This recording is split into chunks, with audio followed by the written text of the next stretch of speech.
J'ai choisi d'installer le fauteuil rose à l'EIMA, l'école de l'illustration, du manga et de l'animation.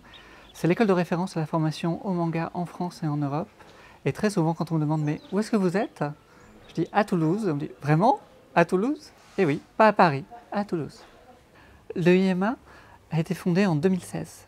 On ne savait pas que c'était impossible, du coup on l'a fait. On a réussi à faire venir des professeurs de manga japonais pour enseigner à nos petits Français comment faire le manga à la japonaise. Ensuite, on a dû trouver des gens qui étaient forts en couleurs, en histoire, donc on a parmi les meilleurs coloristes de France qui enseignent à nos élèves. Nous avons une romancière publiée à la NRF qui donne des cours sur la fiction, les dialogues, la narration. Et nous avons aussi des conférences culture où nous recevons des spécialistes du CNRS, nous recevons des archéologues qui ont fait par exemple une conférence sur Senseiya et les mythologies grecques. Nous recevons tout un ensemble de personnes qui sont spécialistes dans leur domaine. On ne s'imagine pas nécessairement que ce sont des choses que de jeunes mangaka devraient savoir, mais créer un manga, c'est créer un univers. Et de ce fait, il faut savoir beaucoup de choses. Je suis arrivée à Toulouse au lycée. J'étais interne au lycée Raymond Nave. Ensuite, j'ai fait mes études de psychologie ici, à l'université Jean Jaurès, et j'ai fait un petit pas de côté en étudiant à Toulouse Business School, le programme Grande École, où j'ai fait à l'époque la spécialité finance de marché, bien que je n'ai jamais travaillé en finance de marché.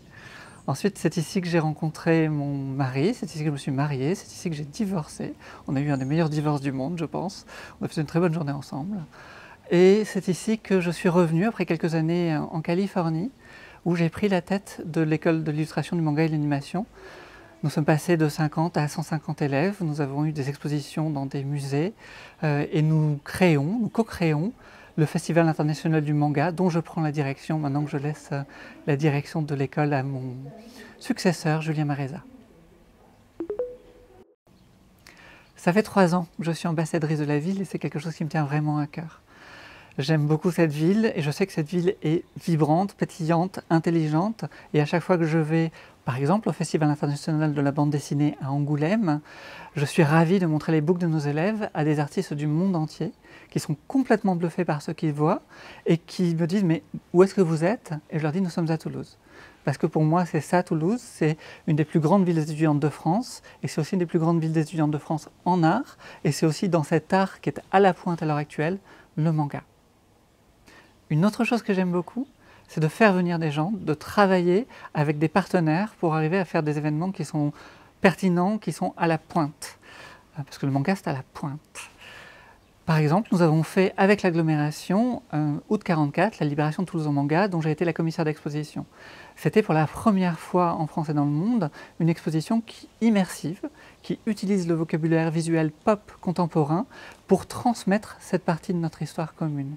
Et ça, c'est vraiment l'exemple de comment Toulouse peut être à la pointe de quelque chose qui est important. C'est de la tradition, c'est du patrimoine, c'est notre histoire. Et à cette occasion-là, par exemple, j'ai donné une visite guidée VIP pour tous les membres du club des ambassadeurs qui voulaient venir. Et c'était vraiment très intéressant de voir des personnes qui viennent de plein d'endroits différents être touchées par un récit qui est dit à nouveau, en première personne, et qui tisse des perspectives à la fois très toulousaines et qui sont universelles. Les résistants espagnols, les résistances juives, les femmes, les personnes minorisées comme les personnes LGBT. C'est quelque chose qu'on a rarement mis ensemble, c'est quelque chose qui touche tout le monde, c'est un récit commun. On ne l'avait jamais fait et c'est à Toulouse qu'on l'a fait. Toulouse, c'est la ville du manga et je veux vraiment que le monde entier le sache.